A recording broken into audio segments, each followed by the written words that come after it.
कोल्हापूर जिल्ह्यातील काही महत्त्वाच्या बातम्या आता आपण थोडक्यात पाहणार आहोत। त्यासाठी पाहूयात संक्षिप्त बातम्या अर्थात फास्ट न्यूज।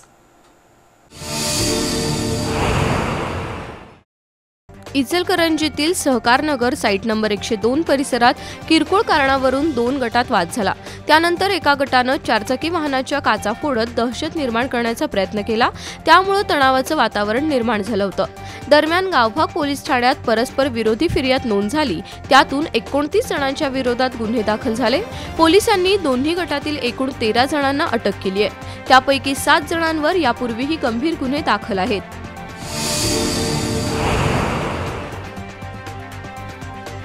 जागतिक महिला दिनानिमित्त कोल्हापुरातील वॉटरफ्रंट कॉम्प्लेक्समधील महिला उद्योजकांचा पुष्कराज क्षीरसागर यांच्या हस्ते सत्कार करण्यात आला।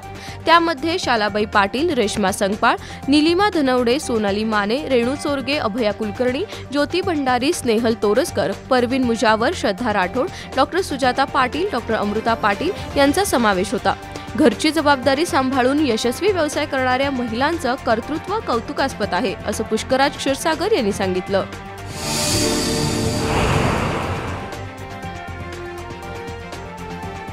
सीपीआरला ऑक्सिजन फ्लो मीटरची गरज होती।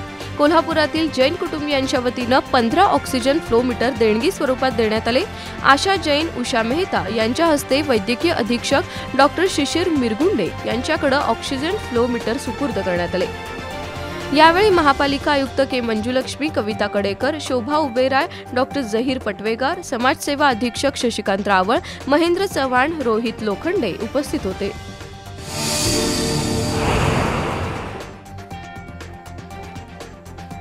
कोल्हापुरातील नागळा पार्क इथल्या पाटलाचा वाडा ते जिल्हा परिषद या मार्गावरील पंचरत्न अपार्टमेंट जवळ दुचाकीवरून जाणाऱ्या तृप्ती अनुप जोशी या महिलेच्या गळ्यातील 1.25 तोळ्याचा दागिना चोरट्यांनी धूम स्टाईलनं लंपास केला।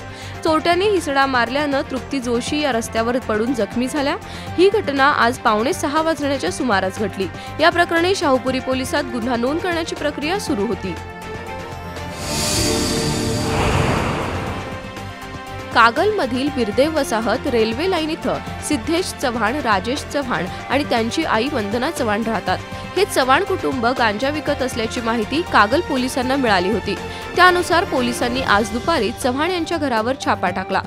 त्यावेळी त्यांना गांजाचं पॅकिंग केलेल्या प्लास्टिकच्या 33 लहान पिशव्या सापडल्या।